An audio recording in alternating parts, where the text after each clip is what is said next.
time for the Texas Perspective on current news and events. This show is not for the faint of heart or easily offended.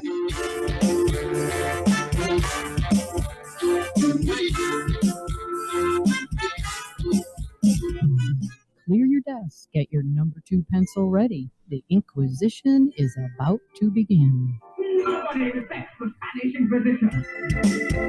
If you have questions, please refer them to the chat room and make them good. Go ahead, make my day. The doctor is in, and he will see you now. Well, I guess we better get on with it. And indeed, we are getting on with it. And we want to welcome to the show the gun runner. John, welcome to the show. Thank you very much.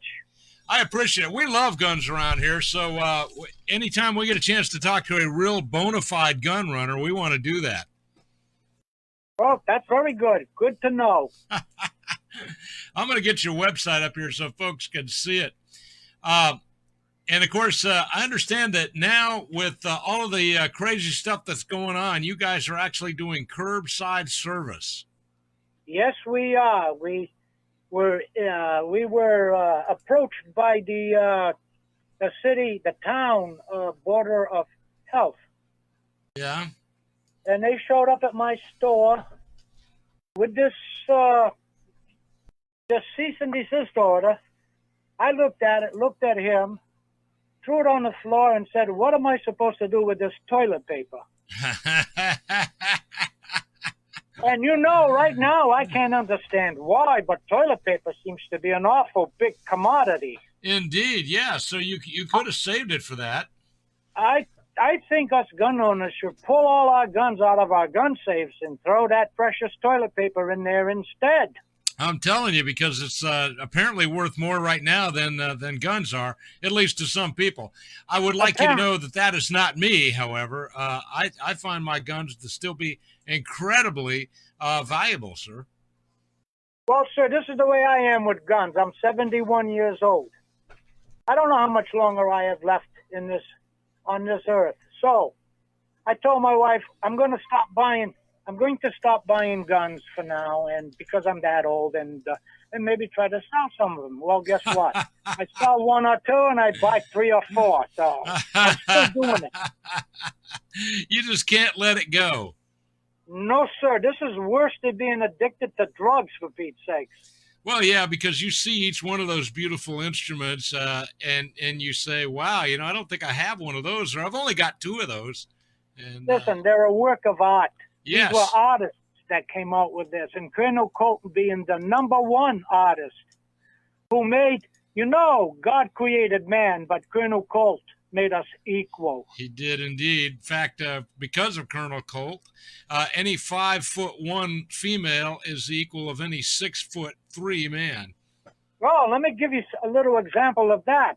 This state trooper stopped this little old lady on the street. She was driving on the road with a busted taillight. Yeah. And so he stops, he comes up to the window, and she rolls down the window, and she tells the officer, "Oh, officer, I have a firearm sitting under my seat." He says, "Well, can I see it, please? And do you have a license? Because in Massachusetts, you better have a license." Oh, yeah. She pulls out her license, hands it over to him, shows him the handgun, and then he proceeds to telling her what he stopped it for. And says, "Oh, one more thing, officer. I have another one in my glove compartment." He goes, "Oh, my God. Well, can I see that one?" She pulls that one out. And before he even got through looking at that, "I've got one more. I'm sitting on it." I says, "You are? Can I see that one?" And then he looks at all these guns, and he looks at her and says, "Woman, what are you afraid of?" And she looked at him with a smirk. "Not a damn thing." Yes, indeed. This is a true story. I'm not making this up. This is a true story. Well, I'm telling you guys, there's no question about it. If you've got your firearm handy, if you know how to use it, you are a citizen. If you do not have a firearm and you have one and you do not know how to use it, then you are a slave, a Yes, serf.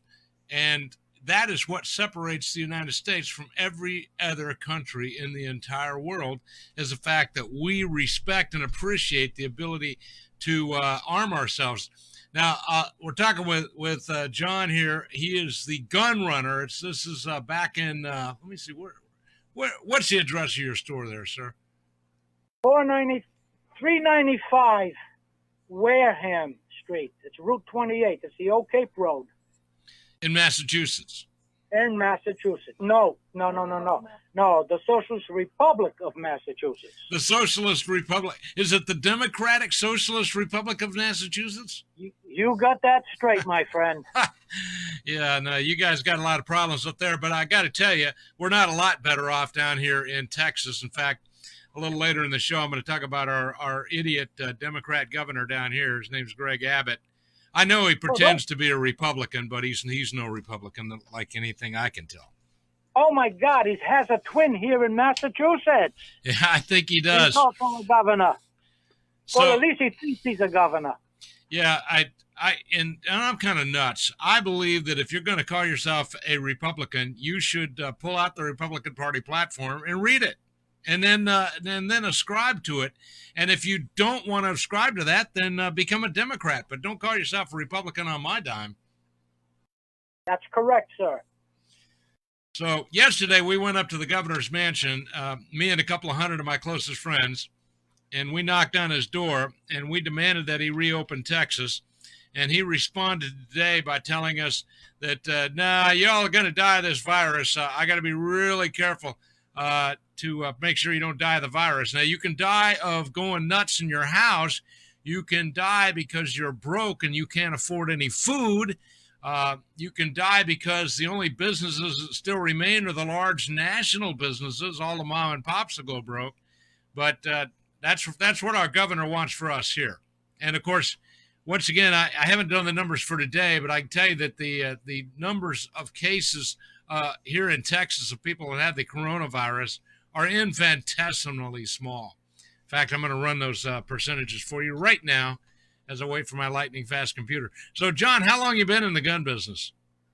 I've been in the gun business since 1986. Wow, that's a long time. You're about to get the hang of it. Yeah. Yeah, well, I don't know. I guess it's the love for guns and it's the love for my freedom. Because I joined the service during the Vietnam conflict, which, of course, was the war against the socialist government. That's what it was. You people know about that because you just celebrated your 1836 celebration, the Alamo, which you were attacked by a socialist. Yep, we were attacked by socialists, and we fought them. We fought them. Yes, sir. And at the same time, here we are. We're getting all of these so-called illegal aliens trying to leave a socialist country from every which way they can because of starvation, disease, execution, you name it, manipulation. And here they are coming to these countries, to our country, and looking for sanctuary in some of these sanctuary socialist states like Massachusetts, like California, like New York. And these Democrats, they got a good plan. Get all these illegal aliens in here, give them sanctuary, give them rights, give them jobs, give them the right to vote, because guess what? They're going to vote for them. But the joke's on them, because once these socialists take power, they're going to be right back where they started. Yep, and we know what that looks like. You mentioned the Vietnam conflict. I was in the Air Force during that period of time. So I just prefer to send my regards long distance.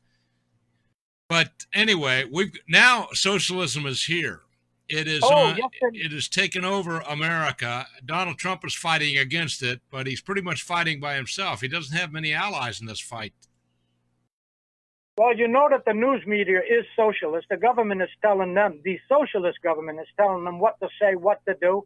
And of course they want to sell. They want to sell newspapers, make all kinds of money. And I've had newspaper people show up here, and newspaper and the news.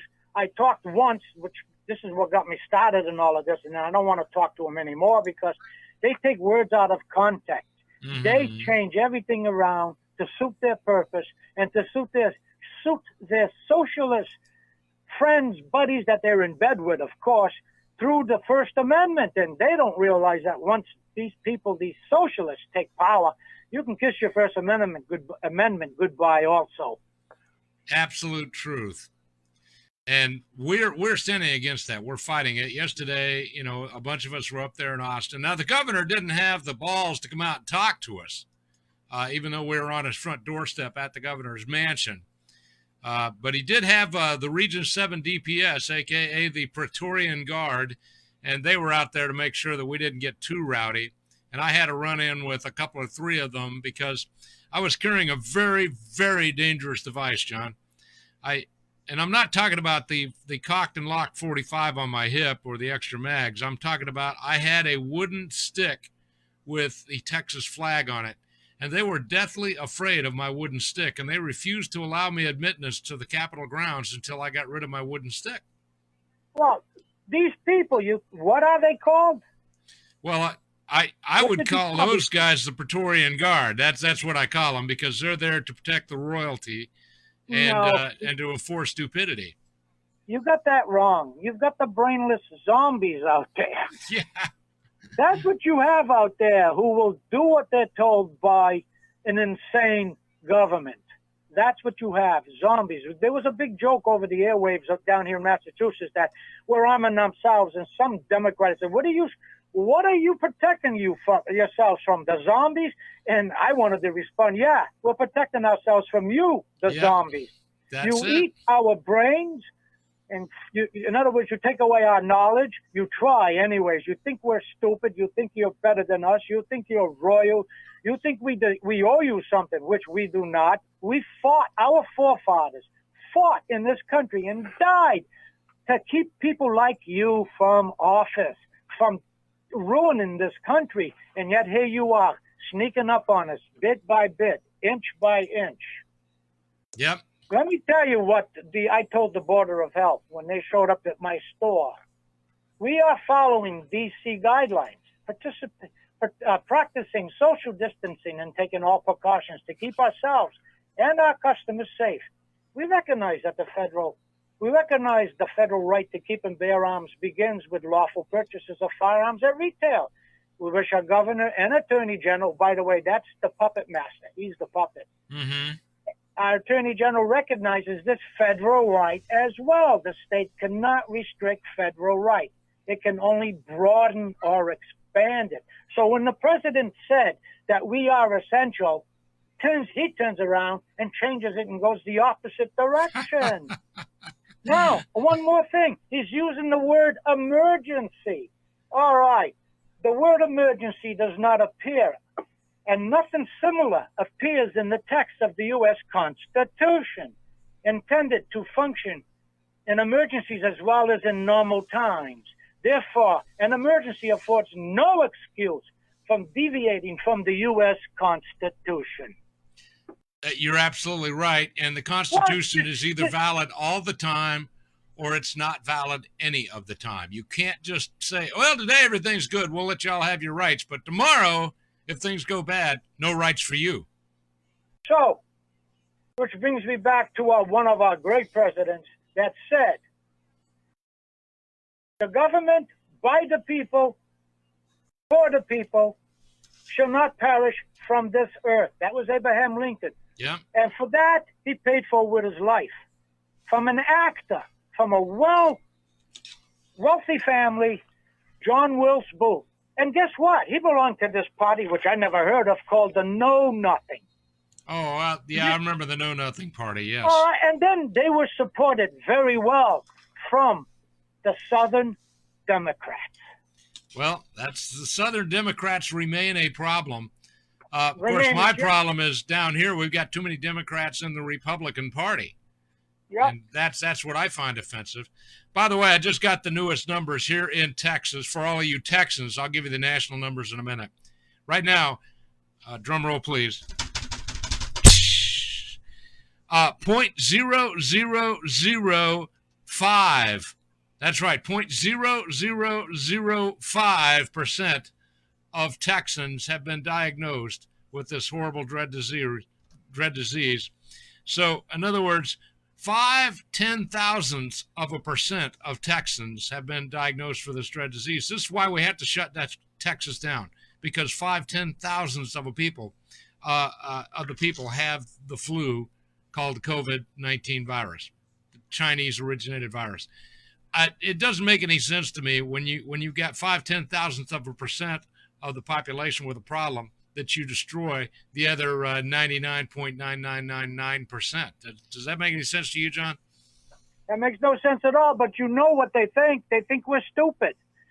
They talk to us like we don't know anything. They're going to take care of us, do all kinds of good stuff to save us, and all they're thinking about is what goes in their pocket and power, nothing else. And this is why they want to eliminate the Second Amendment, because, wow, we're only going to take so much, I'll tell you right now. And that's how I feel. Well, we've had enough here, and so tomorrow morning, my regular meeting in the park will take place, and I don't care what the governor says. We're going to go down there and meet, and if 50 of us show up, well, that'll just be a nice meeting. If 100 of us show up, it'll be a better meeting. But I don't care what the governor says. You're not going to take away my rights as a human being, and I'm prepared to back those up with my 45 on my hip. I don't think I'll probably carry my AR down there tomorrow because, quite frankly, it's heavy. But, you know, it's heavy because it's got a 40 round mag. And then you got to carry spare mags for that. So it's just heavy to carry the AR. That's why I usually opt for the 45. You know, I have another little thing here. It was said by a very, very famous person called Benjamin Franklin. I've heard of him, yes. Yes. I don't think these socialists have. No. Those who surrender freedom for security will not have, nor do they deserve either one. This was Benjamin Franklin. That's right, and it was a salient bit of information. You can't. The only security you guys are ever going to have, and I see my buddy Randy in there, and Greg Parker. Nice to see you. And I'm looking in the chat room here. Pepe out in Vegas. Nice to have you. And Brent and Kathy up near Dallas. The only security you're ever going to have is what you can provide for yourself. If you don't have a gun, get one. Luke 22:36. The Lord Jesus Christ himself said, if you don't have a gun, sell your coat and buy one. And some people say, well, he said sword. But the thing is, at that time, the sword was the finest military weapon any man could carry. Oh, but hold on. Goliath was taken down by a sling. Well, he was. Yeah, that was the gun of the time. So, but these are the things that a common man should have. And Jesus Christ said that that's the 11th commandment, guys. It's there. Look it up. Luke 22:36. If you're a Christian man, you have to have a gun. It's a requirement for you. And if you want to be literal, go ahead and get yourself a fine Japanese sword that'll slice through a roll of carpet. But for the rest of us, we like our firearms. We're going to carry them. And that's a commandment. It's not an option. I went to a church on Easter Sunday. I found two churches that were open, and I was starting to enter this one church, and one of the deacons there said, what do you got under your jacket there? And I pulled my jacket open so he could see my 45. He said, I don't know if we allow those in there. And I said, well, if you're a Christian, aren't you? Jesus Christ commanded that I have one. So anyway, they let me in. They let me in. You sound like me. I am a Eucharistic visitor and a lay minister. And when I'm up at the altar, giving communion, helping my priest, giving out the wine in communion, I'm packing. It's under my robes. Nobody can see it, but I'm packing. One day he found out. And he says, John, I will not allow you to carry a firearm in this church. Then I replied to him, I love God very much, but you're not going to tell me what I can and can't do in this great country. I will pack regardless. If you don't like it, tough. Thank you. And what happened? That was it? He never said another word. I love it. See, that's all you got to do, guys. You stand up for your rights. And then after you've done that, that's the end of it for most of these guys. And all these guys that think they're so tough, once you lay it out, they don't want to fight. So, yeah, they're cowards, every last one of them. They think that the military is going to protect him. Well, there was another incident with this one gentleman, a Democrat running for president, said that he was going to institute a national buyback. Yeah. And if we refused, he was going to send the National Guard to our doorsteps. So I wanted to reply, good. You send your National Guard to our doorsteps, and we will send us to your doorstep. Well, I love it. I wanted to get you on here today and talk about now. You guys, are you offering curbside service during this? Yes, we are. You know, I'm 71 years old. I have congestive heart failure. I have a pacemaker. I'm susceptible to this virus very much, and I don't care. My freedom is more important. So yes, we are doing all the curbside guidelines, everything that the CDC recommends. And so are restaurants, and he's not trying to close them. And what the hell is it with package stores? They have every right to be open. Yeah. In this state. Wow. I mean, talk about insanity.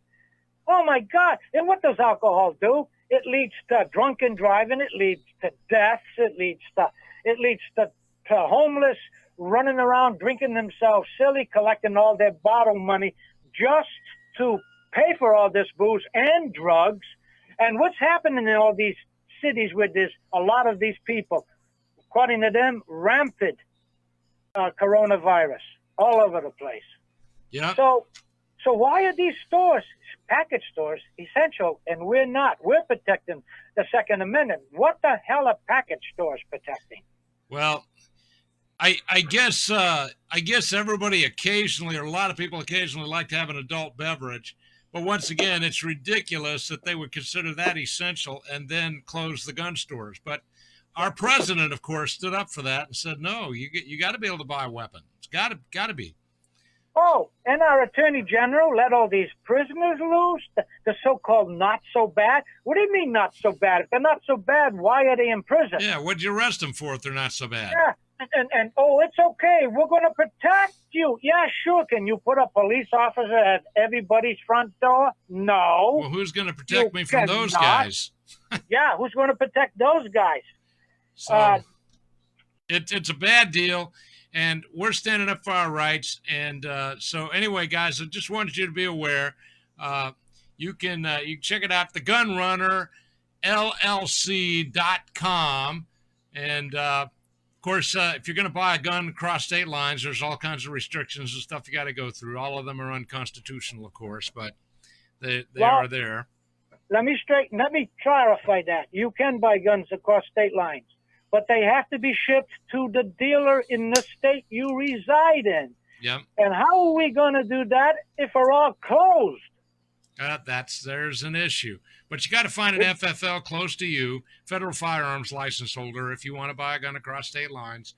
It can be done because some of the really pretty guns that we really like, there aren't that many of them around. So you got to buy them where you can. I was hoping you had your pictures of your inventory up here on the website. That's what I was looking for, John. There's not enough room. Well, right now it looks pretty shabby, let me tell you. Well, my handgun selection is down to I used to have well over a couple of hundred handguns, and now I'm like 20 if I'm lucky. Wow. And thanks to some of these other gun shops who were forced to close down, who are now sending their inventory to me just to keep me going. Wow. Well, there's good news. Yes. But we got to come back. We got to reopen America, guys. And I'm just calling you right now to be civilly obedient. And the Constitution is very clear. You have the right to travel. The government can't change that. You have the right to keep and bear arms. You have the right to assemble. You have the right to meet with the people of your choice and hang out with them. And I'm telling all of you to do it right now. I don't fear the coronavirus. It's a bunch of made up BS. And it's time for us to become Americans again and stand up for what being an American means. And we need to support our president, Donald John Trump, as well. He's our supreme leader. He is. The only other one with more power than him, who should have more power than him, is God. That's right. And don't forget, our president is a praying man. Yes, he is. I love that man, and I would work for him for nothing if it means cleaning up this country from these socialist rats. Well, me and a few of my friends are probably going to do that. We went to Wisconsin in 16. We're probably going to go back again this year to make sure Wisconsin stays red and be sure that Donald John Trump gets reelected. And we'll be doing that on our own dime. But And let me tell you just one more thing about the First Amendment, freedom of speech. Do you know that in order to obtain a gun in Massachusetts, you first have to take a pistol course? You got to go to class. You got to do this. You got to do that. Well, he put a stop to internet pistol classes. I didn't know that the coronavirus could be transmitted through the internet. yeah, well, you know it's not about the virus. You know that's Of just course the not. Of excuse. course not. Just the excuse. That's all. I will not close. I will chain myself to the signpost if I have to. They're going to drag me out of here in chains, dead or alive. I will not close. Well, John, that's what I appreciate about you, and I'm so glad Diana Ploss recommended me to you, and we appreciate that. I just want you to know you got friends down here in Texas, and we're standing up just like you are, and I appreciate you very much. And I got to hit my break, so we'll be right back on right side of the mic. Stick around, guys. Like and share, and go to the gunrunnerllc.com. Join us in the chat on YouTube and Facebook.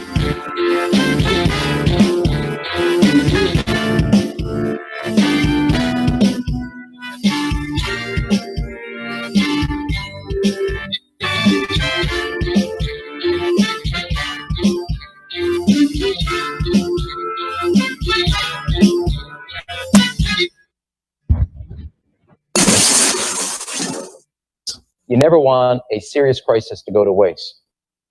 And what I mean by that, it's an opportunity to do things that you think you could not do before.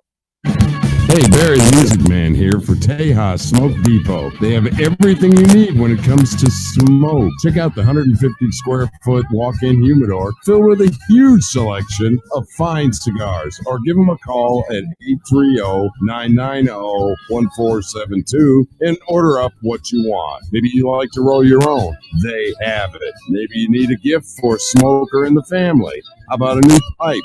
They have a large selection, even a cross-section of great beers in stock. In a hurry, come by and use the drive-thru, located at 1639 West Highway 290 in Fredericksburg, Texas.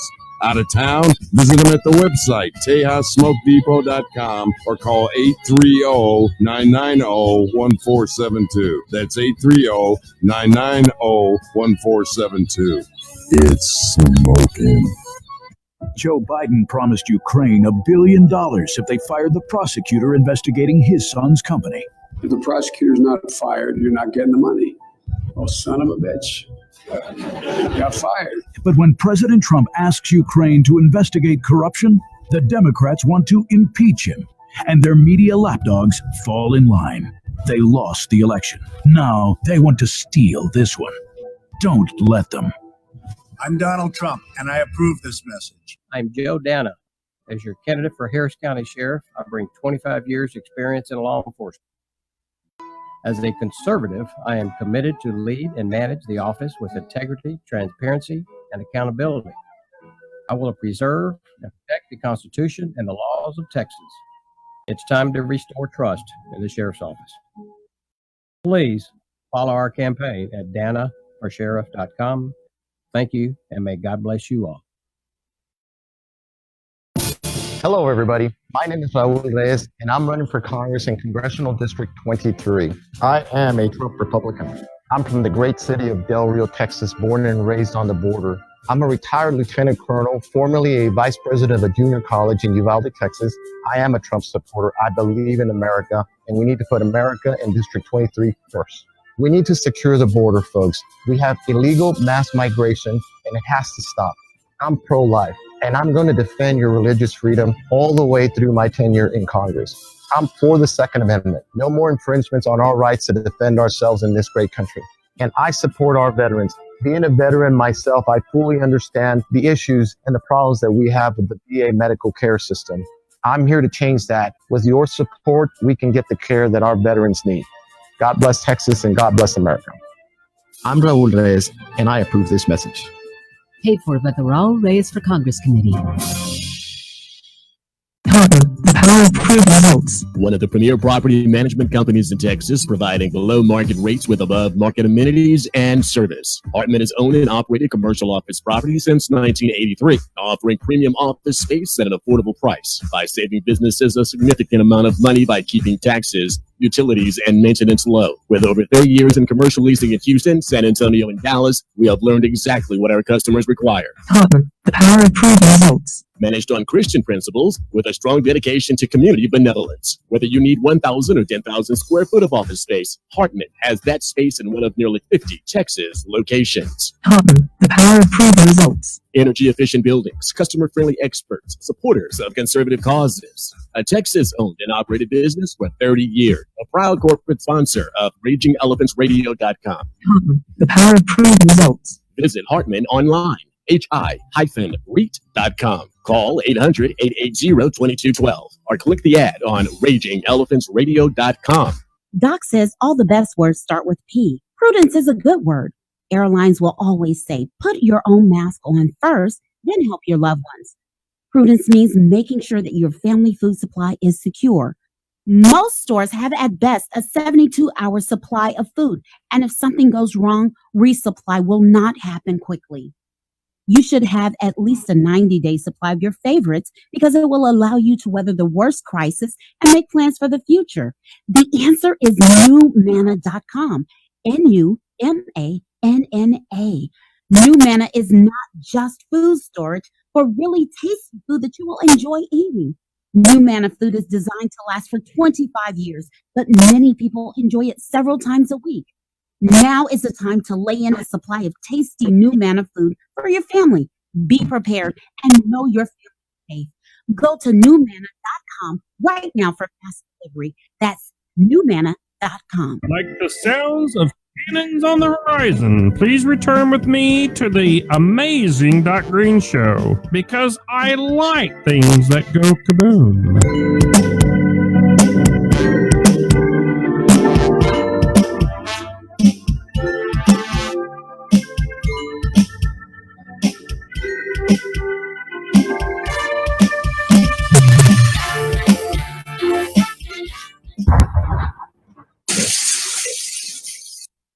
And we're back. Glad to have all of you out there. And I don't know what's going on today on Facebook. Yesterday, I had 180 people by this time watching the video.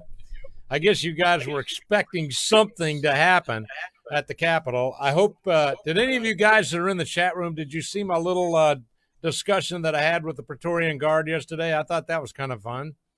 Robert, our truck driving buddies up there in Oklahoma, and I'd like to give a shout out to all the people on America Voice Radio, wherever you are across the United States, driving a truck.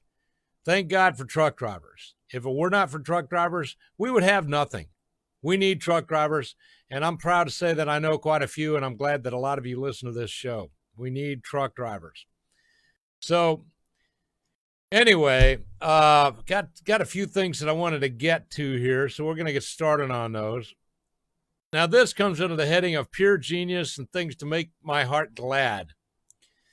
The White House Budget Office has instructed federal agencies to redirect any funds that we would have sent to that worthless World Health Organization, which is run by a Muslim and is there to destroy the United States of America and other countries that get kind of uppity, and to create a one world government under a dictator. Well, Donald Trump has told all of the federal agencies that any money that the fake World Health Organization would have gotten is now, in fact, he said it's looking like what was 60-day suspension is going to be permanent. We're going to give that money to the Red Cross and Samaritan's Purse.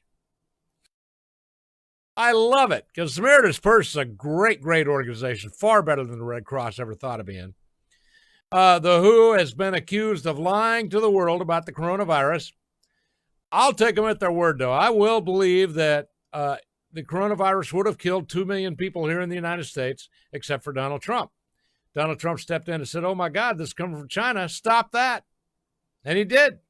Saved 200 million people. Donald Trump did. 2 million people. Excuse me. I don't want to exaggerate. Donald Trump saved 2 million people. He's just that good. Anyway, and of course, the World Health Organization has never had a problem with killing babies. They love that stuff. And they call that essential.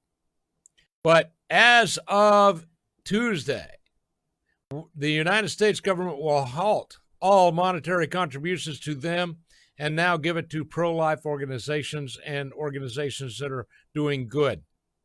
So I love it. This is what needed to happen. And I know you guys are all in favor of that, just as I am. It's about time that happened. It's been too long since we had a real president here that could do things like this for America. Meanwhile, Nancy Pelosi, I don't know who dyes her hair, but they do a really good job. She's congratulated the Senate Democommies for stalling $250 billion in small business aid. She said that what she would like to do is, of course, send a lot of that money to Iran to help the Iranians. I don't know what country she lives in, but I guess if you're that filthy rich, and boy, she is. But if you're filthy rich, then that was a coaster. Here's my coaster right here. What do you think, guys? Joanne baked fresh cookies yesterday, and I'm having one. Just one. I am thankful to God that I have the redhead. Oh, of course, they did get the $25 million for the Kennedy Center, which is run by her daughter, by the way. Thought you'd like to know that. So, and if you want to look at non-essential employees, I'd say that'd be Nancy Pelosi. So, take that for what it's worth.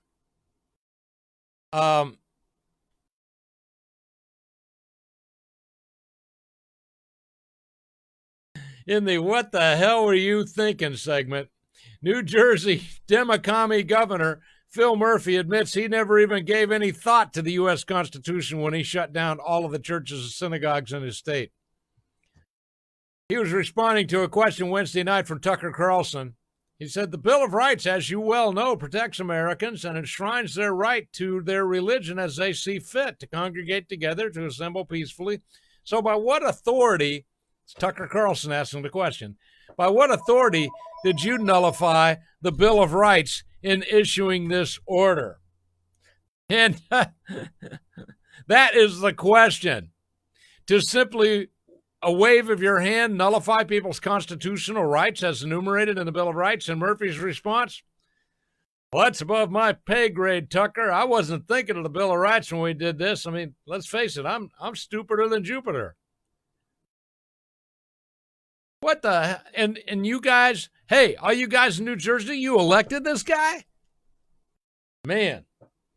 Meanwhile, I think we got Wilbur on the line. What's going on, Wilbur? Oh, what's going on?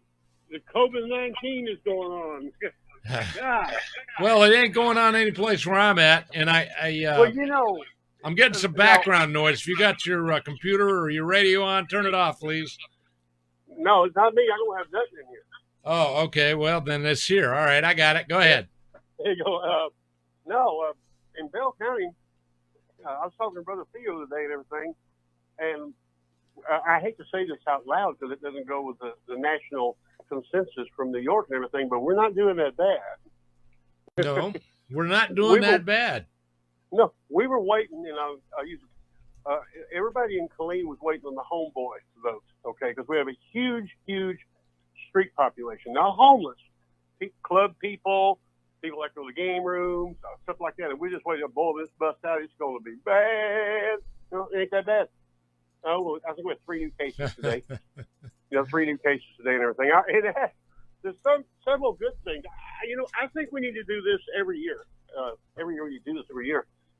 Things have got a lot easier on me. The only thing, I made some differences. I have some business enterprises where cash is brought to me and stuff like that and all this kind of stuff.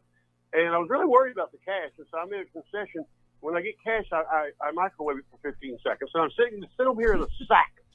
I'm sitting here with a sack of money, all dressed up and no place to go because ain't nothing open. But The good news is I went to Specs 2 days ago. Yeah. And I didn't want to go in the store and everything, so I called the manager and everything. He said, "Well, what do you want?" I said, "Well, I might as well give me 2 handles of Canadian Mist, I need some cigarettes, and give me some good lighters." And he gave me some good lighters. Okay, he said, "Come to the store, park in front in the handicap parking right in front. Let me know when you're here." Yeah. Prettiest little blonde in the world delivered my stuff to my trunk. And then I went over to HEB, not HEB, but Walmart, and my wife up in Utah lined me up with a case of beer, all kinds of pastries, everything. Another pretty little girl put it in my trunk, and I'm thinking, hey, this is going to work. Yeah. I think I might just go out and shop for liquor all day. Oh, heck yeah. Now, Governor Abbott, I got one thing I'd like to ask him, because he just got off, talking about what he's doing and everything. I listened about half of it, and differences. Some things are going to be different. I'm going to open this up, and I'm going to open that up. And listen, Governor Abbott, legalize liquor and beer deliveries in Texas. If you did it one thing, you'll beat the COVID virus. There you have it. Well, they do that. I mean, my local store here, they do. They've got delivery. They'll bring the alcohol to your door. In Berry Creek, we had any kind of food you wanted to eat and liquor. The country club would make a pitcher of martinis and bring it down to me and Jackie. But we had a crazy last night. We had a crazy in Clayton. Nobody got killed. This guy, he snapped. He'd been locked down for like 40 days. He snapped. Had a fairly good house. I saw it on TV. So people are walking by, right? And he's throwing toasters and stuff at them, screaming. And the cops showed up, and they showed restraint pretty much until they took that bomb and blew his door off. When they did that, then and I think they hosed him down, tackled him down, took him to the hospital and everything. But the officer that was on TV was basically just telling the reporter he just snapped, man. There's nothing wrong with the guy. It was too much for him. And that's what's happening to Ted is telling me. You heard of the fight or flight thing? Yeah. Well, the fight or flight thing lasts just about long enough to draw your pistol out. That's about how long you should be all messed up about whether to shoot this guy or run. Mm-hmm. We've been in fight or flight for over 3 or 4 weeks now. Yep. And it's not good for us. It's not good. I go out, and after this broadcast, I drive around for 30 minutes to keep my battery charged up, and it really puts you back in touch with the neighborhood, Yeah. It puts you back where you know where people are at, and it makes you feel better. But I'm a little nervous about opening up stuff too fast, but I looked at you yesterday at the Capitol grounds and everything, and to my knowledge, I don't think any of you guys are sick yet, are you? Nope, not one of us. We're all feeling pretty froggy, if you want to know the truth. I noticed that one little frog to your left there. Yeah, that was a frog here. I even got Ted. I said, I'm going to send you a screenshot. I want you to see this girl. The doc has snagged an assistant down there that looks like Marie Osmond with an afro.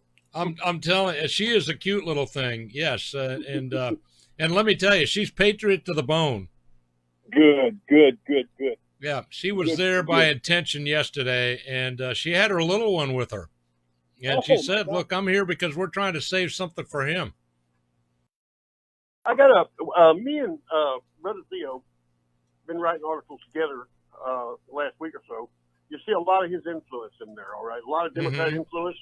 The one we wrote yesterday, which I don't want to read on the air, but basically,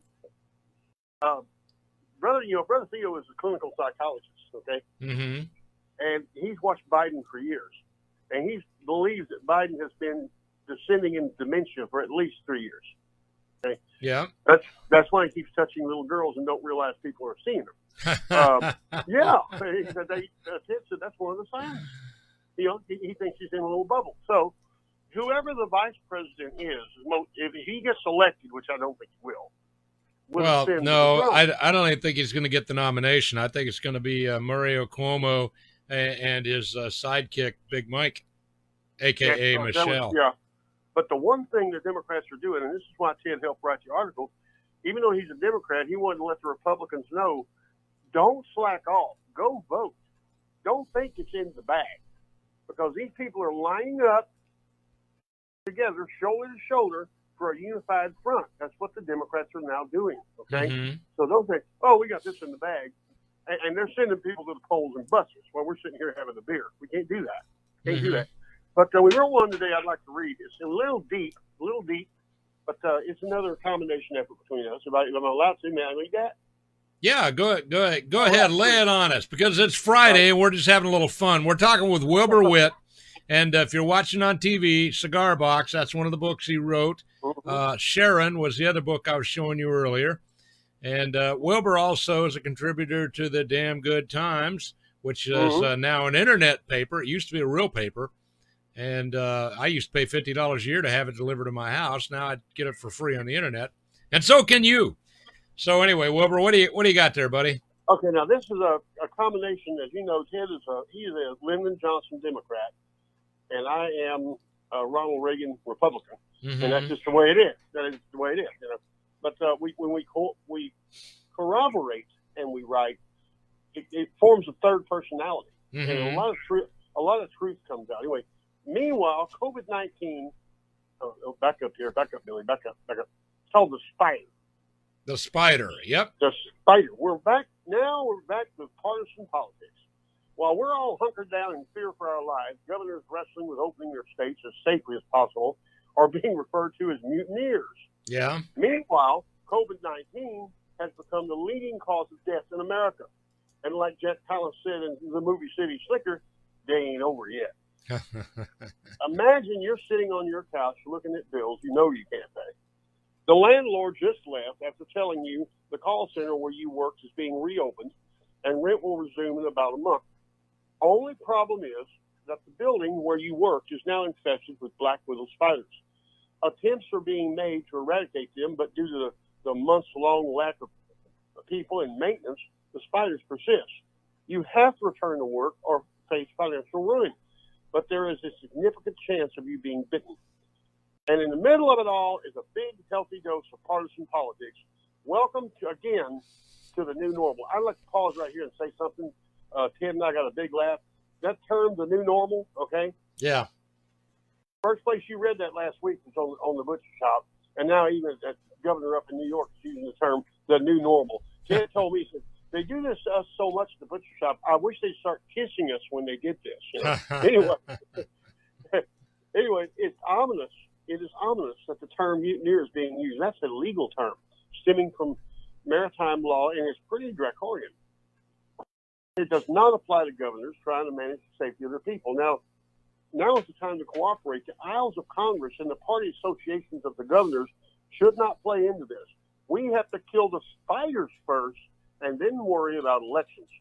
We have to restart our economy, but are we sure we want that economy? Now, this is a secession stuff coming up, y'all. This is me. Okay. With all the spiders, or perhaps a new improved economy. Perhaps an economy driven by regions rather than Wall Street. The availability of goods and services driven by regional supply and demand rather than the dictates of investment brokers in New York calling the shots on Texas beef, and they've never ridden a horse. Yep. Let's face it, the economy has crashed. One thing COVID did quite well was find that bubble and stick a pin in it, and the walls come tumbling down. While comparing the governor's actions to participants in a mutiny is ridiculous in the extreme, but there is a word, an American word, that does a fine job of illustrating the means by which some political leaders are showing concern for the actual lives of their constituents, and that word is strike. That's little Ted, little me in there. The economy thing, he hit me with that.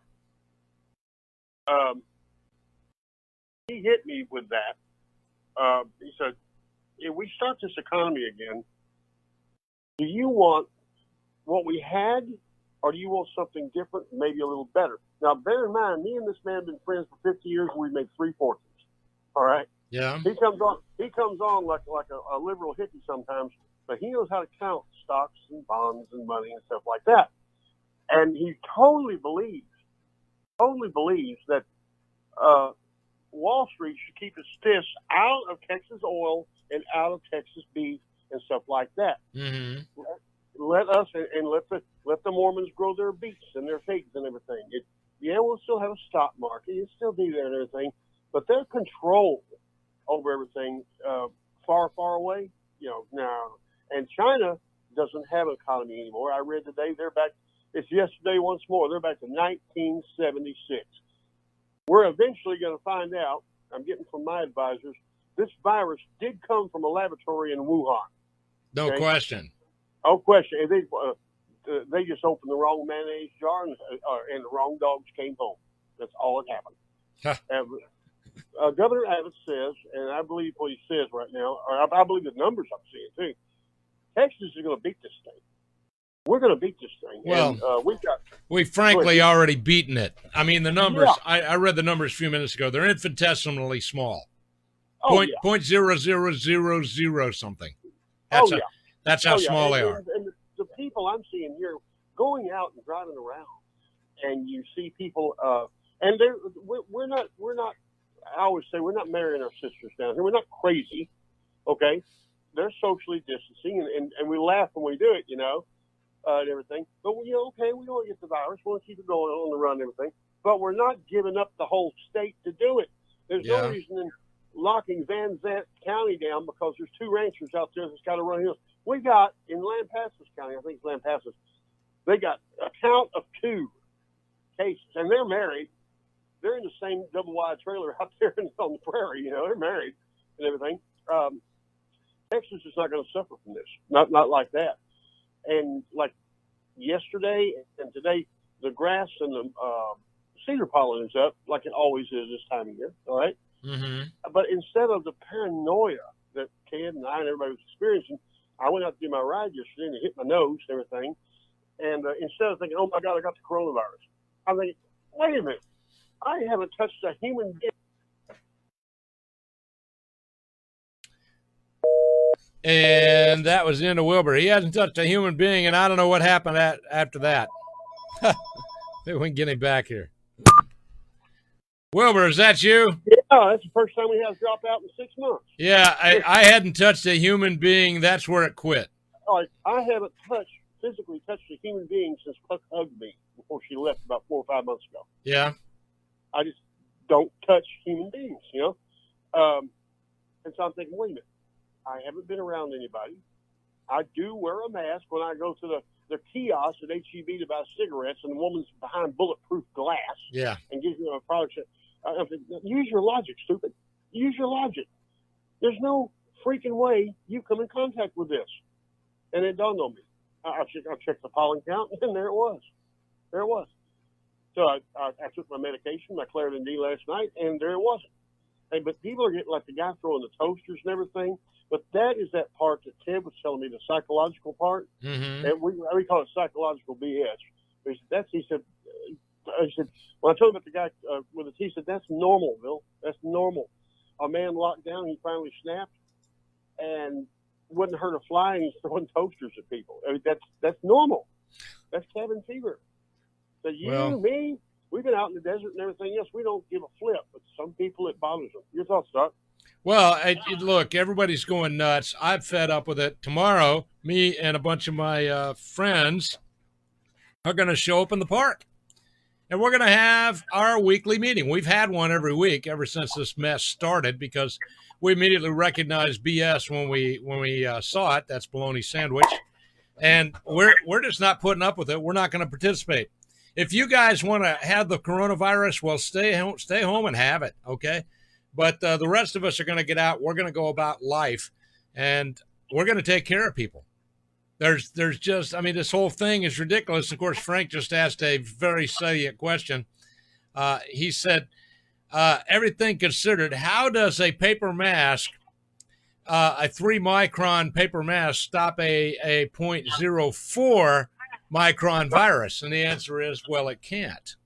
It can't. The whole thing is stupid. It's stupid. I knew that. And in New York, they've got a thing called 311. New York City? Yeah. If you see somebody not wearing their mask or standing too close to somebody, you call 311, just come and pick them up. I'm thinking, oh, my God. Well, oh, my goodness.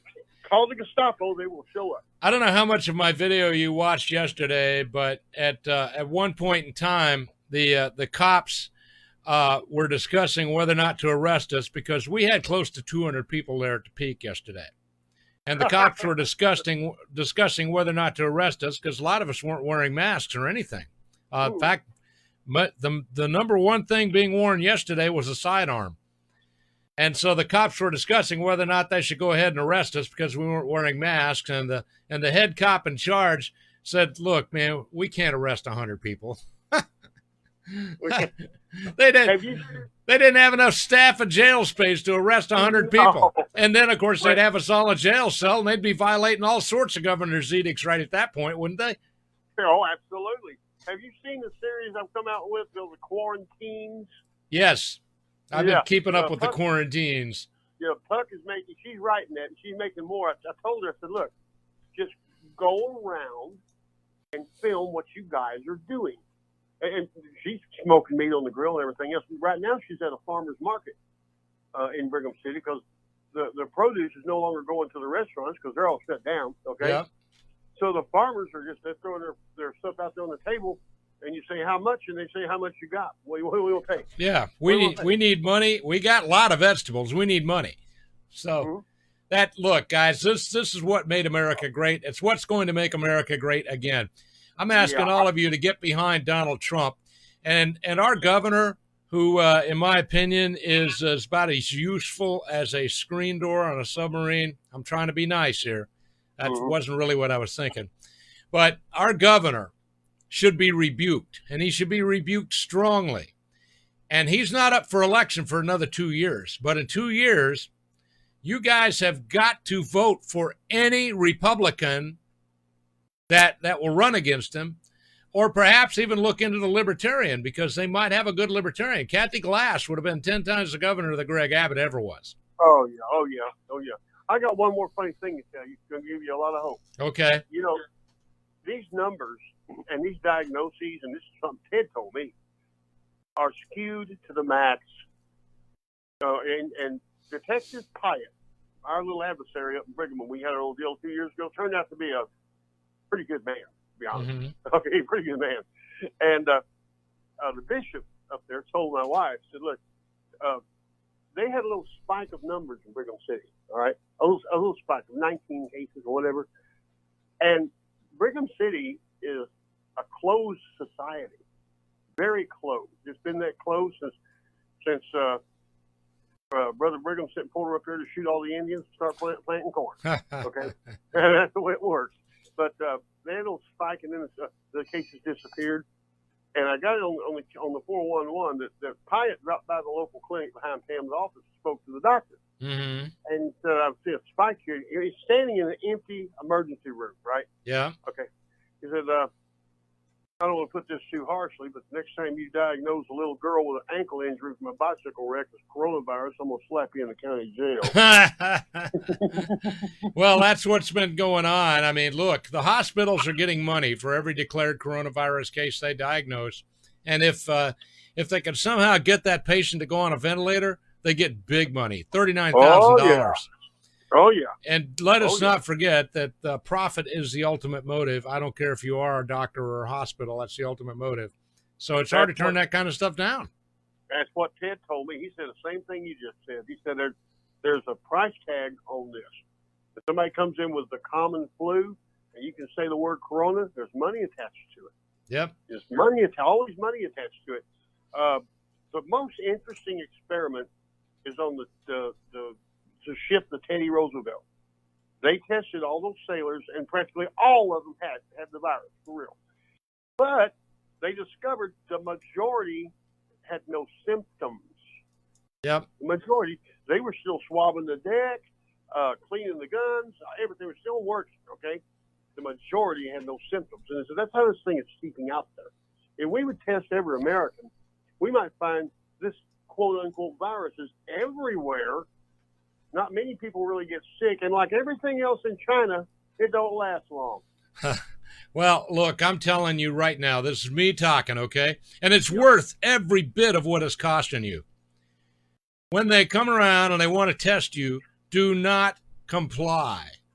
Do not submit. because what they're trying to do is they're trying to build a world DNA bank so that they can identify every person. And DNA is better than a fingerprint now. And so they take your DNA, they connect that to your cell phone number, and from now on, they got you.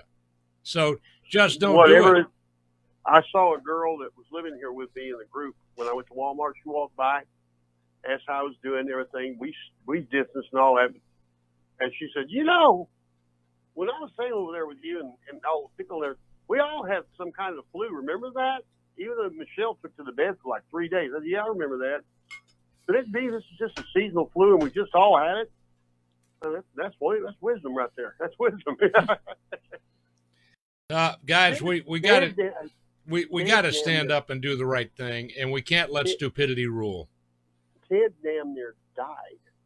I mean, as they were telling him, he had 2 weeks left, and they didn't know what kind of pneumonia this was and all that. And I caught whatever he had. I caught. Mm-hmm. And it weakened me, but I didn't hit the bed like he did. But I've always been good with the flu.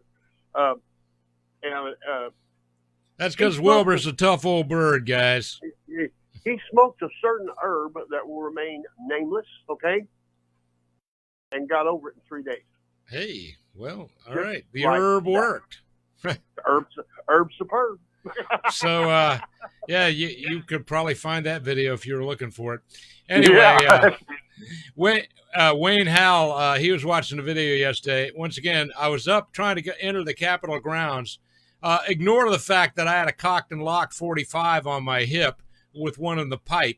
Ignore the fact that I had spare mags, but I have a license for all that stuff. I was trying to carry a Texas flag on a wooden flagpole, and these guys went berserk. And so what we determined, and Wayne nailed it right there in the chat room. He said they just can't handle guys with big sticks up there. It scares the hell out of them. So let me ask you a legal question, Doc.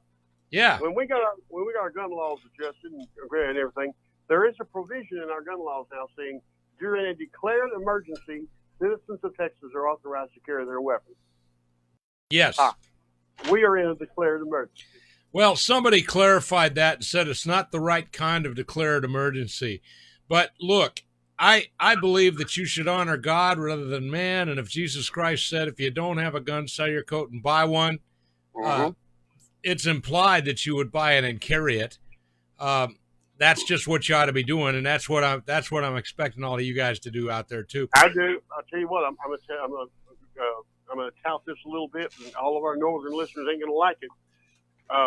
We were waiting for the street people to come through the neighborhood. I live in a high-end neighborhood with the mayor living behind me, a judge across the street, stuff like that, and we were just waiting for it, right? Mm-hmm. Well, one of them came through, and got shot 6 times. Okay. Should not have done that, I guess. We haven't had one jaywalker since that. Not one. It's almost as bad as going to Almost Park. Yeah. Except for those Almost Park cops, they don't like law-abiding American citizens. Well, nonetheless, I'm going to hit a break. I'm going to be right back. I got to say hello to Phil Waite over there in Alabama. He done departed and left us here in Texas. And Deborah Bankston, nice to see you. Or is that Deborah? It might be Deborah Bankston. Glad to have you. And, of course, Bruce Werner, first timer to the show. Glad to have all of you guys out there. Like and share. I got a lot more news for you. We're going to hit it. And, by the way, I just ran the numbers again. Let me give you this number. Americans, 0.001.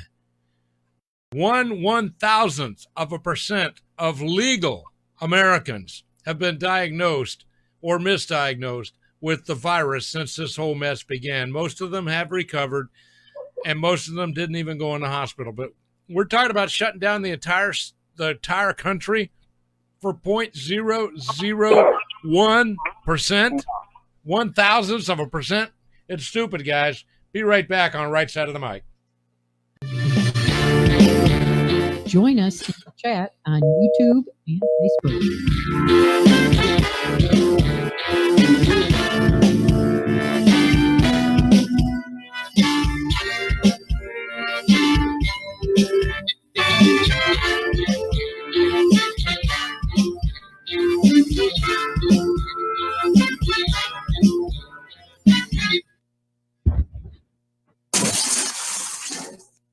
Joe Biden promised Ukraine $1 billion if they fired the prosecutor investigating his son's company.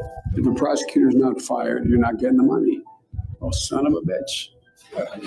Got fired. But when President Trump asks Ukraine to investigate corruption, the Democrats want to impeach him, and their media lapdogs fall in line. They lost the election. Now they want to steal this one. Don't let them. I'm Donald Trump, and I approve this message. You never want a serious crisis to go to waste. And what I mean by that, it's an opportunity to do things that you think you could not do before. Hey, Barry the Music Man here for Tejas Smoke Depot. They have everything you need when it comes to smoke. Check out the 150 square foot walk-in humidor filled with a huge selection of fine cigars. Or give them a call at 830-990-1472 and order up what you want. Maybe you like to roll your own. They have it. Maybe you need a gift for a smoker in the family. How about a new pipe? They have a large selection, even a cross-section of great beers in stock. In a hurry, come by and use the drive-thru, located at 1639 West Highway 290 in Fredericksburg, Texas. Out of town, visit them at the website, TejasSmokeDepot.com, or call 830-990-1472. That's 830-990-1472. It's smoking. I'm Joe Dana. As your candidate for Harris County Sheriff, I bring 25 years experience in law enforcement.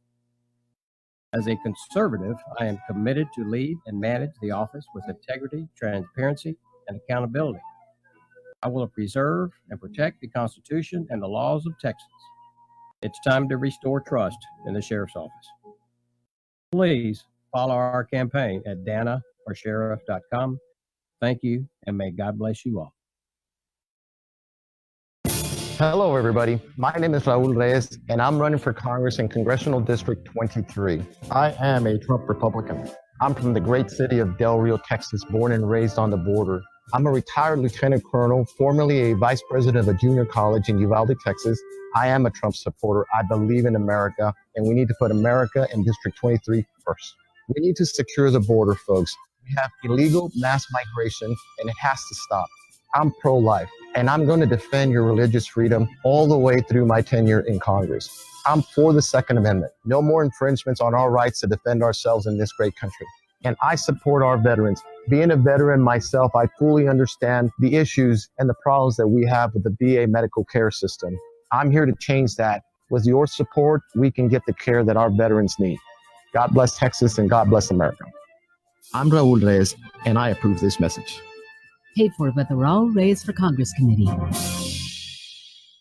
Hartman, the power of proven results. One of the premier property management companies in Texas, providing below market rates with above market amenities and service. Hartman has owned and operated commercial office properties since 1983, offering premium office space at an affordable price by saving businesses a significant amount of money by keeping taxes, utilities, and maintenance low. With over 30 years in commercial leasing in Houston, San Antonio, and Dallas, we have learned exactly what our customers require. Hartman, the power of proven results. Managed on Christian principles with a strong dedication to community benevolence. Whether you need 1,000 or 10,000 square foot of office space, Hartman has that space in one of nearly 50 Texas locations. Hartman, the power of proven results. Energy efficient buildings, customer friendly experts, supporters of conservative causes. A Texas owned and operated business for 30 years. A proud corporate sponsor of RagingElephantRadio.com. Hartman, the power of proven results. Visit Hartman online, hi-REIT.com. Call 800-880-2212 or click the ad on RagingElephantRadio.com.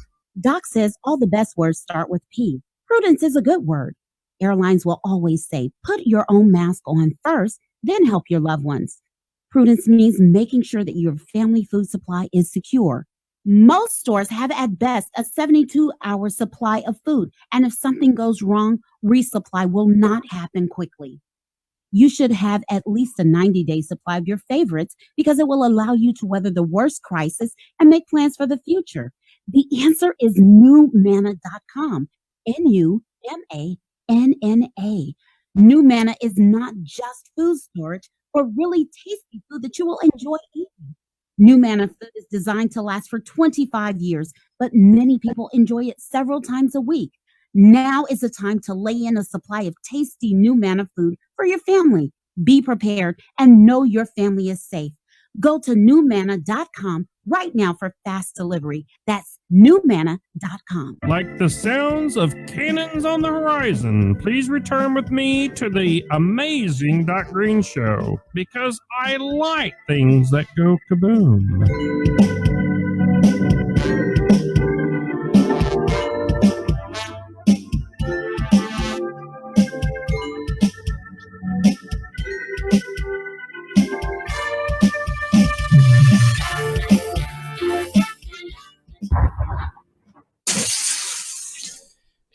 Yeah. By the way, you can subscribe to my channel on YouTube, and I'd appreciate it if you would. We're trying to get to 5,000 subscribers on YouTube, and I'd appreciate it if you'd like the Facebook page if you have not already done so. We're trying to get to 20,000 likes on Facebook, and I can only do that if you help me.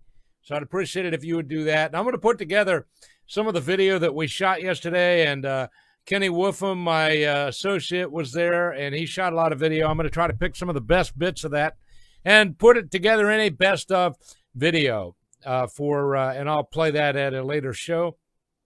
I do want to thank Katie Bug for making this possible, and I want to thank Candace Dula, as she's known, and that's her nom de plume on Facebook, but I want to thank her for doing that and being part of the group. And Marielle, thank you for riding up with us. We had a good time up there yesterday, and I hope you guys had a good time watching it and seeing what goes on.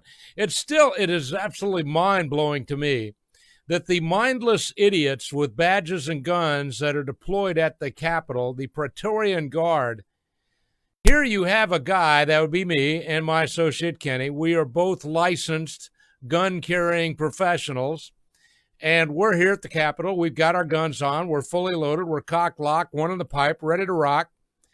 And they would not let us onto the Capitol grounds with a big stick. Yeah. A pole that's 2 inches in diameter, probably not, maybe 1.5 inches in diameter, made of wood with a knob on the top. So, and it had a Texas flag on it. They found that just so absolutely scary that they just couldn't let us on the Capitol grounds. And I asked these idiots if the captain of the guard was in so I could have a discussion with him, because I wanted to try to ascertain what the reasoning was. And, of course, they couldn't produce the captain of the guard. But you could take one look at these guys, and you could see the lights are on, but nobody's home. And this is who's in charge of protecting you. I mean, how stupid do you have to be if you are not arming yourself and being prepared to protect yourself? Because these are the people that are so afraid of a wooden stick with a flag on it that they wouldn't let me on the grounds with that wooden stick. So my associate, Kenny, the engineer, he went back to the car and re-engineered it. He took my very, very pointy and very dangerous umbrella and attached the Texas flag to the very dangerous pointy umbrella, which, let me tell you, is far more of a weapon than that wooden stick ever was. And now I can carry my flag onto the Capitol grounds. But keep in mind, if I'm trustworthy enough to be allowed in there with my cocked and locked 45 and my extra mags, how much damage did they think I was going to do with that wooden flag stick? Really? Are you guys just that stupid? And the answer is yes, they're that stupid. So I have said before, I appreciate law enforcement. I'm not anti-cop. I want laws. I'm not an anarchist. What was interesting, though, is I talked to a cop yesterday who was there with us, and he was a 20-year cop. He's retired, and he said, I am more in line with what you guys think. He said, in fact, I am an anarchist. He said, I just can't believe, as I look back over my career, some of the things I did in the name of the law that were just constitutionally unacceptable. It's cop talking, or an ex-cop. So, I appreciate the fact that he, after he got out, of course, he got his pension and everything, but now he's at least joined the Patriots. But, ladies and gentlemen, what in the world have we come to? Now, let me see if I can get to Governor Abbott. His press conference held today. This is April the 17th, and it is 2:20 p.m. Central Standard Time. That would be 12:20 p.m. out there on the West Coast for all of our listeners in California and Oregon and Washington State. We only have one listener in Washington State because most of the people in Washington State are just, well, if they're not dead of the coronavirus already, they're brain dead. Governor Greg Abbott, though, held his conference today, speaking of brain dead, and he's got his retail to go model. Now, Greg Abbott, as you know, he's just such a wise guy, such a smart aleck that he's able to figure this stuff out, because even though he's never actually had a real job in his life, he's somehow become very wealthy working for the government. It's kind of amazing and impressive. He must be really good with money. But he's created the retail to go model. Now, certain restrictions on surgery have been loosened. So, if you're one of those guys and you've had a goiter that you've been wanting to get rid of and you've gone months and months and months, well, you're still going to have to go months, because that's not what Greg Abbott has determined is a surgery that's essential. If you've been waiting, young ladies, for that breast augmentation, well, of course, that is not essential, and so you can't get that done either.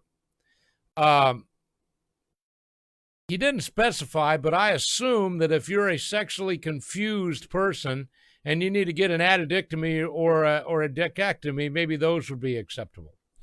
I don't know. The good news is, this is the best thing that came out of his conference today, the schools are going to remain closed for the rest of the year. This is wonderful. Our children are no longer being mind raped by the public indoctrination system. And once again, if you love your children, if you love your grandchildren, if you love your nieces and your nephews, you will make sure that they never again attend any public indoctrination centers run by the government. I realize that for some of you adults, where you're having to work ridiculously hard to pay your stupid high taxes, you may just have to find a babysitter or something to keep track of your kids. But what I'd really recommend that most of you do is reanalyze your budget. Figure out, is it dad or is it mom that's bringing in the fat paycheck? And the other one gets to stay home and homeschool the kids. And any one of you, either one of you, are far more qualified to teach your kids than any of these people with teaching certificates. I am of the mind that no one with an advanced degree in education should ever be allowed in the room with a child. So keep that in mind. Anyway, within these orders, they've at least closed the schools, and Governor Abbott has established the strike force to strike Texans. This is a team of nationally recognized experts, public and private leaders, who will advise the governor on how they are keeping the state of Texas down. So while Texans are trying to survive, while you small business owners are praying to God that you might still have a business one day, the invisible enemy has tested our lives and our livelihoods. And when we talk about the invisible enemy, invisible enema, we're not talking about COVID-19, because that's very visible. We're talking about the globalist, the antichrist globalist that would try to destroy your life in order to worship the beast. So I hope I'm not being too frank here. I know it's Friday. We should be having more fun, right? But we've got to do this. Texas can win this thing. But it's going to be up to guys like you and me if we're going to win this thing. That's why tomorrow morning we're going to be meeting in the park. We've done that every week except for Easter Sunday. And Easter Sunday, that's because I went to church not once but twice Easter Sunday, because I wanted to be with other believers in a common setting.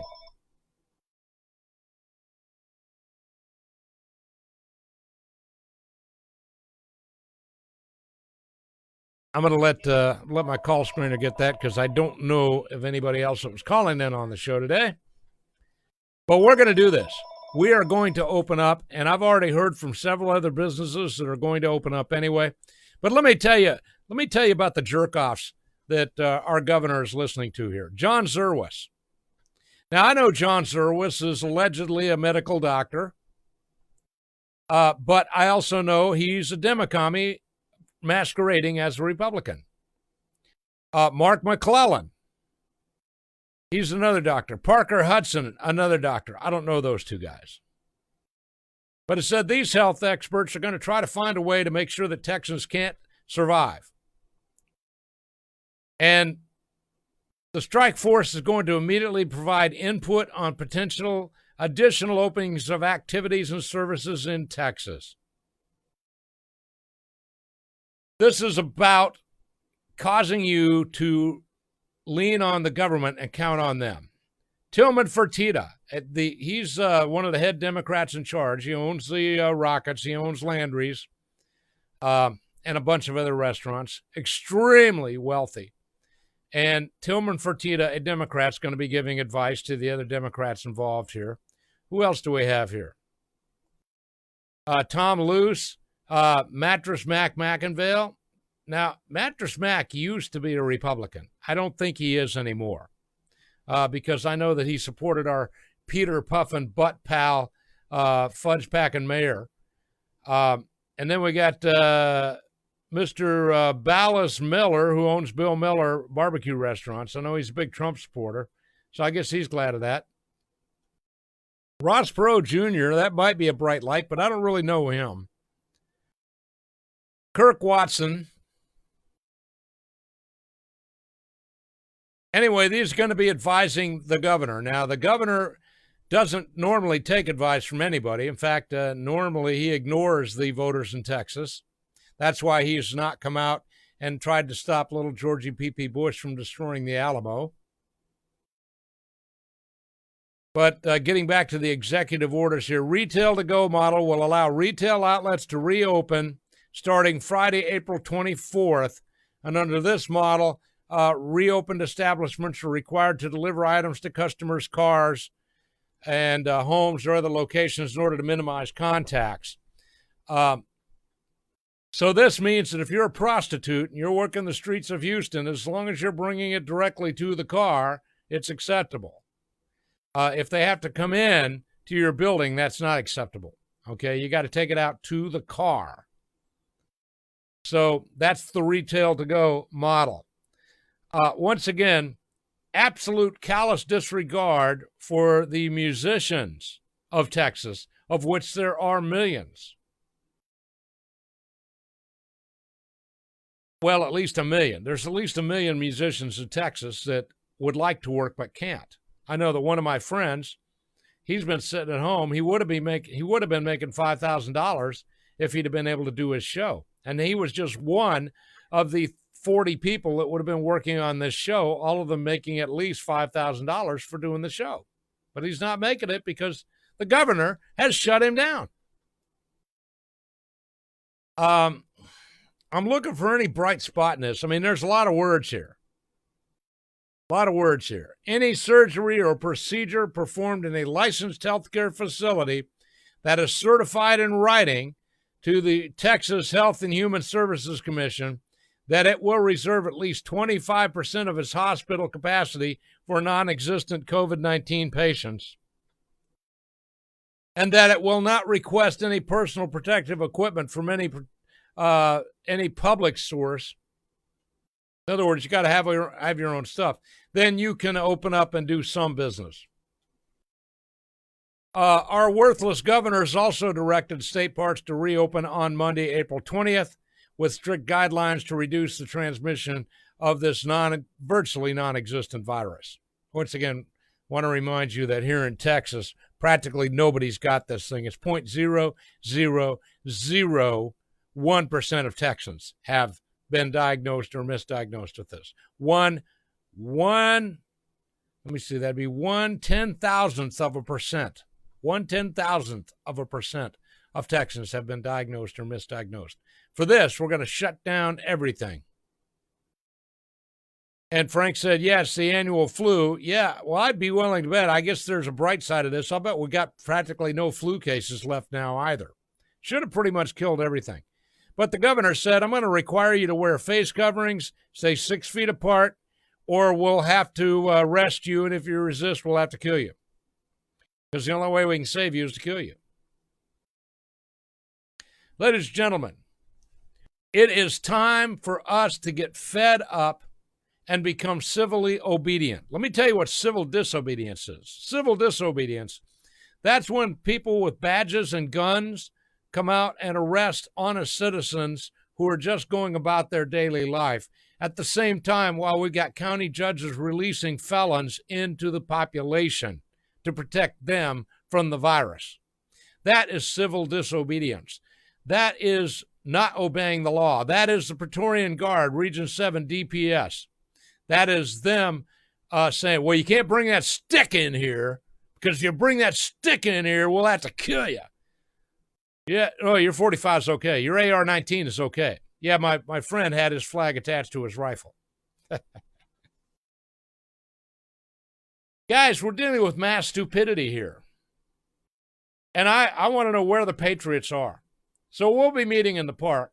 I don't care what the government says. We'll be meeting in the park. I would just ask them to not get too horsey with me. Because I know what my rights are, and I'm not going to allow anyone, just because he's got a badge and a gun, to deprive me of my rights. So, yeah, as Frank said, to violate someone's right based on your own personal fear is uncivil, unconstitutional, and treasonous in nature. That is absolutely correct. And so that's what I'm doing tomorrow. Now, if you're afraid, well, stay the hell home. Who needs you anyway? I don't need you.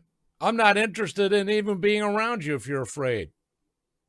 Thank God we got people here in the United States that are not afraid. Did you see what they did in Michigan? Did you see that huge crowd of people, thousands of people? Tomorrow, which is Saturday, we'll be having our meeting in the morning at the park, and there's also going to be another very large contingency, including InfoWars, that are going to meet at the state capitol tomorrow at noon. So I'd encourage you to join that. Now, Greg Abbott really doesn't care what you think, but nonetheless, the news media will care, and I want that covered, and I want to see a couple of thousand people there. I can't personally go to that one tomorrow. Saturday the 25th, which is next Saturday, a week from now, today being April the 17th, I will be at the Alamo with a few hundred of my closest friends, and I'm encouraging you to be there for that. That is Saturday the 25th at the Alamo. It'll be 3 o'clock in the afternoon. Give you plenty of time. That way you can sleep in, go to church if you want to, get in the car, pack some sandwiches, and drive on over and join us at Alamo Plaza on Saturday at 3 o'clock. Because we are standing up for our rights as Texans. And there are going to be a lot of good speakers at that event, and I hope to see you there. On that note, I'm going to hit this break. Please support my advertisers that remain. I can't afford to lose any more of them. And we'll be right back on Right Side of the Mic. Join us in the chat on YouTube and Facebook.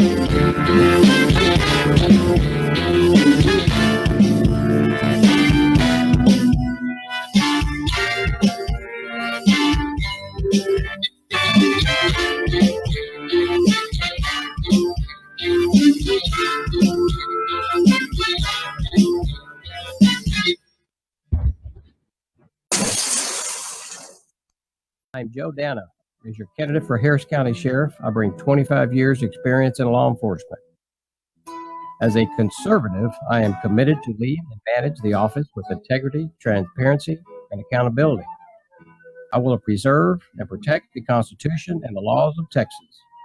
It's time to restore trust in the Sheriff's Office. Please follow our campaign at danaforsheriff.com. Thank you, and may God bless you all. Joe Biden promised Ukraine $1 billion if they fired the prosecutor investigating his son's company. If the prosecutor's not fired, you're not getting the money. Oh, son of a bitch. You got fired. But when President Trump asks Ukraine to investigate corruption, the Democrats want to impeach him, and their media lapdogs fall in line. They lost the election. Now they want to steal this one. Don't let them. I'm Donald Trump, and I approve this message. You never want a serious crisis to go to waste. And what I mean by that, it's an opportunity to do things that you think you could not do before. Hello, everybody. My name is Raul Reyes, and I'm running for Congress in Congressional District 23. I am a Trump Republican. I'm from the great city of Del Rio, Texas, born and raised on the border. I'm a retired lieutenant colonel, formerly a vice president of a junior college in Uvalde, Texas. I am a Trump supporter. I believe in America, and we need to put America in District 23 first. We need to secure the border, folks. We have illegal mass migration, and it has to stop. I'm pro-life, and I'm going to defend your religious freedom all the way through my tenure in Congress. I'm for the Second Amendment. No more infringements on our rights to defend ourselves in this great country. And I support our veterans. Being a veteran myself, I fully understand the issues and the problems that we have with the VA medical care system. I'm here to change that. With your support, we can get the care that our veterans need. God bless Texas and God bless America. I'm Raul Reyes, and I approve this message. Paid for by the Raul Reyes for Congress Committee. Hartman, the power of proven results. One of the premier property management companies in Texas, providing below market rates with above market amenities and service. Hartman has owned and operated commercial office properties since 1983, offering premium office space at an affordable price by saving businesses a significant amount of money by keeping taxes, utilities, and maintenance low. With over 30 years in commercial leasing in Houston, San Antonio, and Dallas, we have learned exactly what our customers require. Hartman, the power of proven results. Managed on Christian principles with a strong dedication to community benevolence. Whether you need 1,000 or 10,000 square foot of office space, Hartman has that space in one of nearly 50 Texas locations. Hartman, the power of proven results. Energy efficient buildings, customer friendly experts, supporters of conservative causes. A Texas owned and operated business for 30 years. A proud corporate sponsor of RagingElePhantsRadio.com. Hartman, the power of proven results. Visit Hartman online, hi-REIT.com. Call 800-880-2212 or click the ad on RagingElePhantsRadio.com. Hey, Barry the Music Man here for Tejas Smoke Depot. They have everything you need when it comes to smoke. Check out the 150 square foot walk-in humidor filled with a huge selection of fine cigars. Or give them a call at 830-990-1472 and order up what you want. Maybe you like to roll your own. They have it. Maybe you need a gift for a smoker in the family. How about a new pipe? They have a large selection, even a cross-section of great beers in stock. In a hurry, come by and use the drive-thru. Located at 1639 West Highway 290 in Fredericksburg, Texas. Out of town? Visit them at the website, TejasSmokeDepot.com, or call 830-990-1472. That's 830-990-1472. It's smoking. Doc says all the best words start with P. Prudence is a good word. Airlines will always say, put your own mask on first, then help your loved ones. Prudence means making sure that your family food supply is secure. Most stores have at best a 72-hour supply of food, and if something goes wrong, resupply will not happen quickly. You should have at least a 90-day supply of your favorites because it will allow you to weather the worst crisis and make plans for the future. The answer is NewManna.com. NUMANNA. New Manna is not just food storage, but really tasty food that you will enjoy eating. New Manna food is designed to last for 25 years, but many people enjoy it several times a week. Now is the time to lay in a supply of tasty New Manna food for your family. Be prepared and know your family is safe. Go to newmanna.com right now for fast delivery. That's newmanna.com. Like the sounds of cannons on the horizon, please return with me to the Amazing Doc Green Show, because I like things that go kaboom.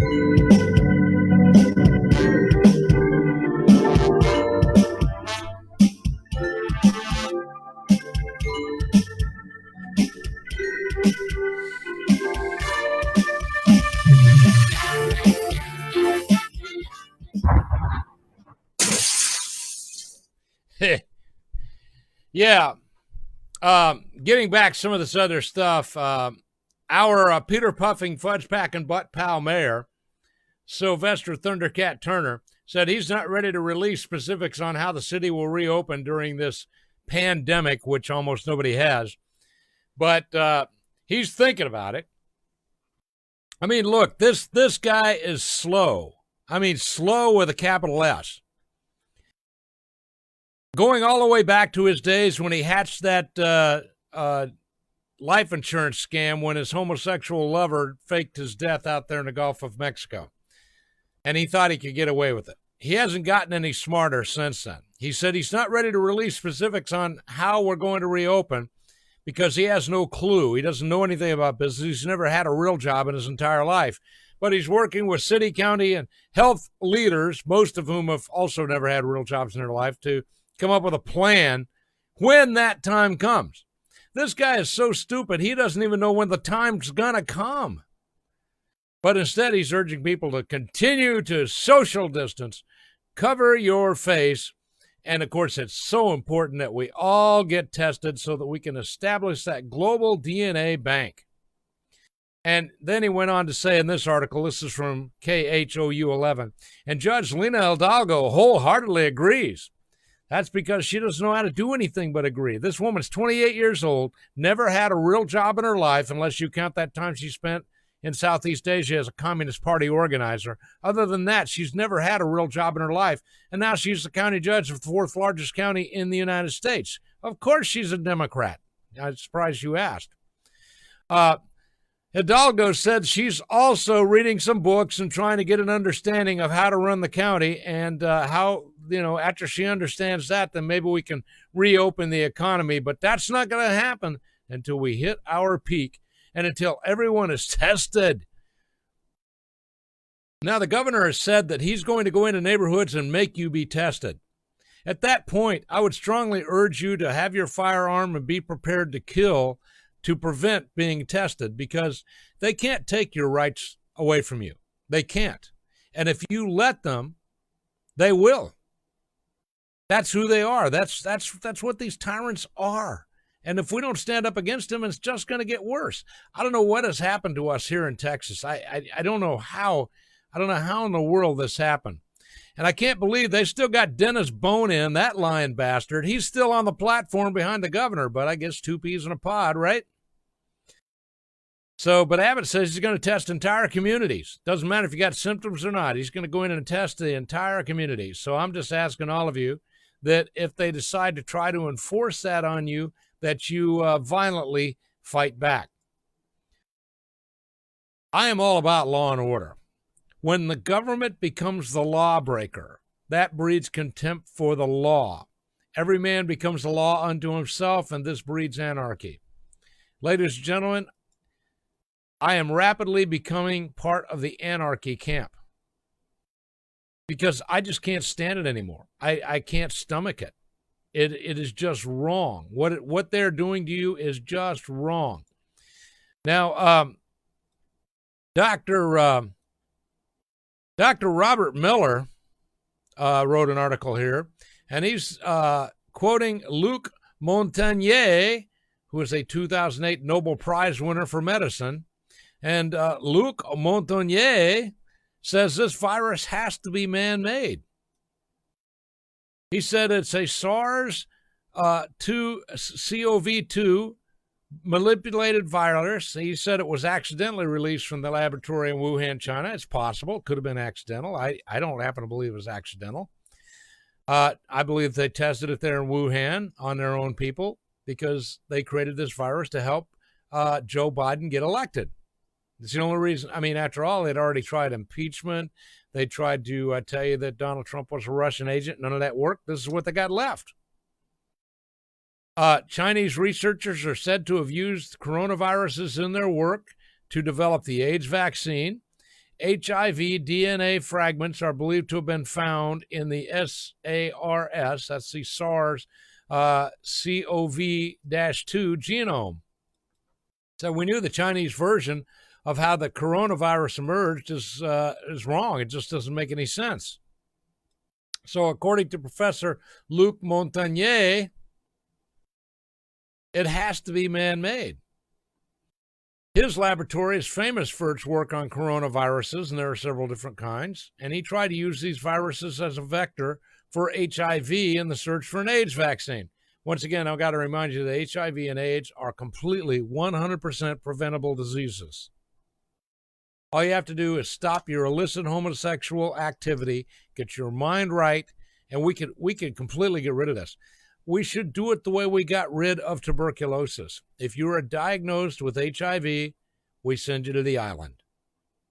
And that way all of these sexually confused people can play their sexually confused games together until they die. It's perfect. But this way they're not bothering anybody else. Anyway, Indian researchers have already tried to publish the results of the analyses that showed that this coronavirus genome contains a sequence of another virus, the HIV virus, but they were forced to withdraw their findings due to pressure from the mainstream media. In a challenging question, Dr. Jean-Francois Lemoyne inferred that the coronavirus under investigation may have come from a patient who was otherwise infected with HIV. No, says Luc Montagnier, in order to insert an HIV sequence into this genome, molecular tools are needed, and that can only be done in a proper laboratory. He said the only plausible explanation that he can come up with was an accident in the Wuhan library. He added that the purpose of this work was the search for an AIDS vaccine. In any case, the thesis defended by Professor Luc Montagnier has a positive turn. According to him, the altered elements of this virus are eliminated as it spreads. He added that with the help of interfering waves, he said nature does not accept any molecular tinkering. So nature, that would be God, will eliminate these unnatural changes even if nothing else is done. It's automatically going to get better. Yeah, a lot of people are going to die, but it's going to get better. He said with the help of interfering waves, we can eliminate these sequences and we can stop this, quote, pandemic, unquote. So, I just thought I'd share that with you. Try to bring you stuff here that really matters.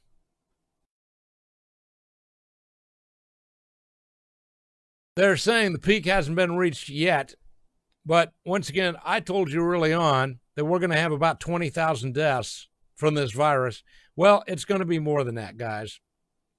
But it's not going to be anywhere near the 2 million that was quoted to us by the World Health Organization, supported by the Center for Disease Control. It's not going to be anywhere near 1 million. It's not going to be anywhere near 100,000. This thing's going to be over very shortly.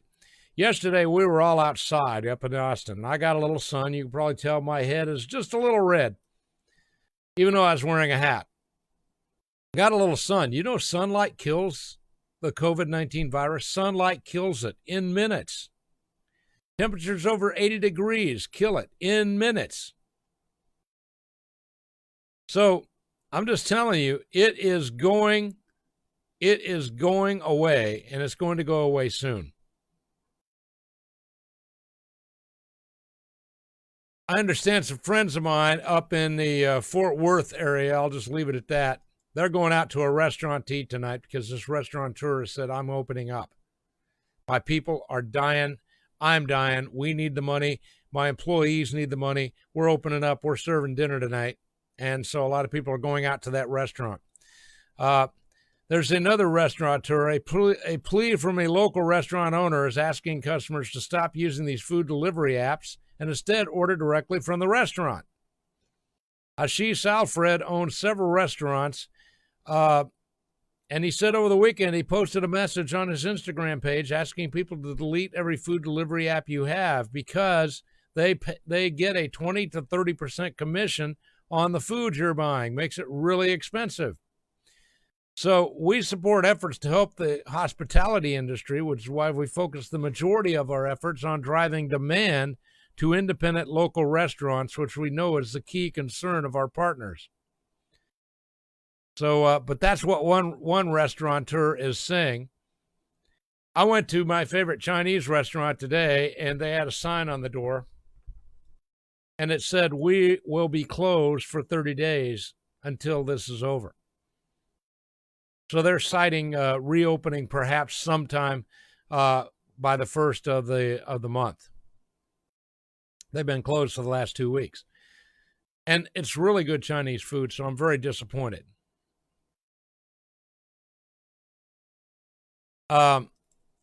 We got to save America, guys. By the way, Ellen DeGenerate, she's got a long time talk show. She's a girl that thinks she's a guy. Her crew members are distressed and outraged by the way they've been treated by the producers amid this pandemic. The core stage crew for the Ellen DeGenerate show, consisting of 30 employees, has received no written communication on the status of their working hours, their pay, no inquiries about their mental and physical health from the producers for over 30 days. They just said, don't come back to work. Two sources, both of whom spoke on the condition of anonymity, said the higher-ups in production occasionally answer phone calls, but they generally don't say anything. The crew was further incensed by the show's recent hire of an outside, non-union tech company to help Ellen DeGenerate remotely tape her show from her home. When production executives finally did weigh in, nearly all the crew members were told to brace for a 60% cut in pay, even though the show continues to air. Only 4 crew members currently work on the remote version of the broadcast. And they say this treatment is a little inconsistent with her daily message to audiences to be kind. A spokesperson for Warner Brothers Television, which distributes the show, said our executive producers and Telepictures are committed to taking care of our staff and crew, and the crew has been paid consistently, however, at a much reduced rate. So for more than 2 weeks, from March through April, crew members from lighting, text to camera operators were left in the dark about how much they would get paid, and phone calls to crew members from production coordinators at Telepictures were sporadic and lacking any information. So, gosh, I thought those lefties were just so much nicer than that. I'm a little surprised. But like I said earlier, what if they gave a pandemic and nobody came? Because that's kind of what I see.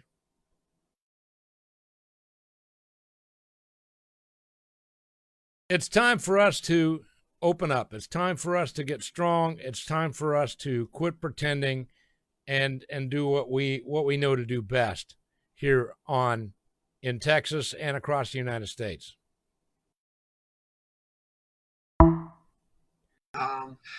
There's during World War II. Little Joe Biden action for you here. Where Roosevelt came up with a thing that was totally different than he called it the World War II. He had the War Production Board. Well, I don't know why we don't set up something like a pandemic production board.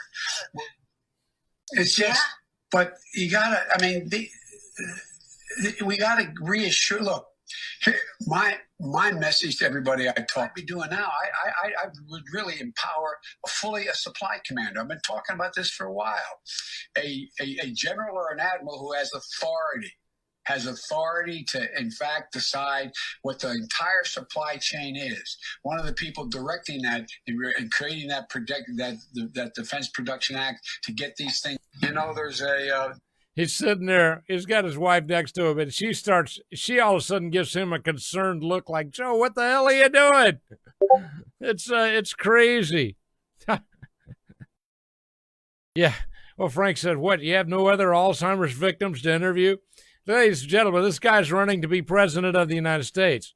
During World War II, where Roosevelt came up with a thing that was totally different than he called it. It was totally different. That's what he came up with. It was totally different. So anyway, I think you guys need to make some really tough decisions here and decide what you're going to do. Here's a question in the chat room. Do you know when the airlines are going to start working again? And the answer is, I really don't know. And, there's Kathy. All right. Kathy said, what else will they be testing for? Well, let me answer this question for you.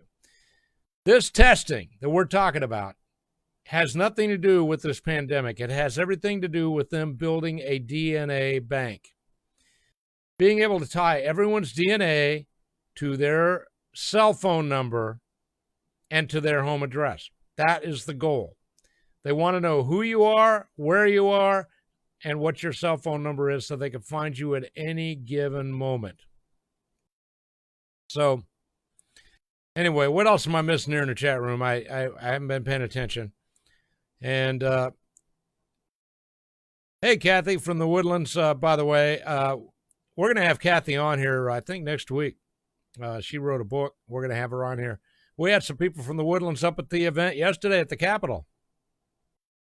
Oh, Randy said, going back on the cop issue, they were just following orders, like the Nazis in Nuremberg. And Wayne said, the folks are getting down and dirty in Minnesota with their rally. Yes, they are. So Kathy Gaskell said it's 0.06% of the Texas population.